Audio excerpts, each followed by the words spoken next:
ಸುಖದಿಂದ ಇಡಬೇಕು ಅಂತ ಏನ್ ಮಾಡ್ತಾ ಇದ್ರೆ, ಅವರಿಗೋಸ್ಕರ ಆಸ್ತಿಯನ್ನು ಪಾಸ್ತಿಯನ್ನು ಜೋಪಾನವಾಗಿ ಜೋಡಿಸಿ, ಯಾರ ತಲೆ ಆದ್ರೂ ಹೊಡೆದು, ಯಾರನ್ನಾದ್ರೂ ಮಾಯ ಮಾಡಿ, ಯಾರ ಜೀವನ ಆದ್ರೂ ಹಾಳು ಮಾಡಿ, ಯಾವ ಜಮೀನಾದ್ರೂ ನಕಾಯಿಸ್ಕೊಂಡು ಮಕ್ಕಳಿಗೆ ಮಾತ್ರ ಏನ್ ಮಾಡ್ಬೇಕು, ಸೇಫ್ಟಿ ಮಾಡಿ. ಆ ಹಣ ಇರುತ್ತೆ ಅಂತೀರ ಅವನ ಹತ್ರ.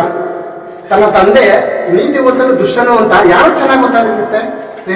ಯಾರು ಚೆನ್ನಾಗಿ ಗೊತ್ತಾಗಿರುತ್ತೆ? ಅವ್ರಿಗೆ ಮಕ್ಕಳಿಗೆ ಹೆಂಡತಿ ಚೆನ್ನಾಗಿ ಗೊತ್ತಾಗಿರುತ್ತೆ ಪ್ರೇರೆ ಅಲ್ವಾ. ಅವ್ರೇನ್ ಮಾಡ್ತಾರೆ ಅಂತ ನೋಡೋಣ.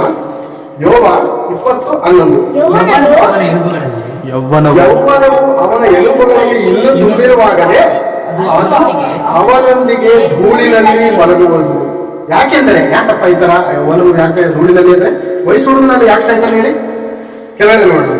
ಕೆಟ್ಟತನವು ಅವನ ಬಾಯಿಗೆ ಸಿಹಿಯಾಗಿರಲು ಅದು ಅವನ ನಾಲಿಗೆ ಇಟ್ಕೊತಾನೆ. ಅಂದ್ರೆ ಕೆಟ್ಟ ಕೆಲಸ, ಕೆಟ್ಟ ಮಾತು ಅವನಿಗೇನಾಗಿದೆ, ಸ್ವೀಟ್ ಆಗಿದೆ.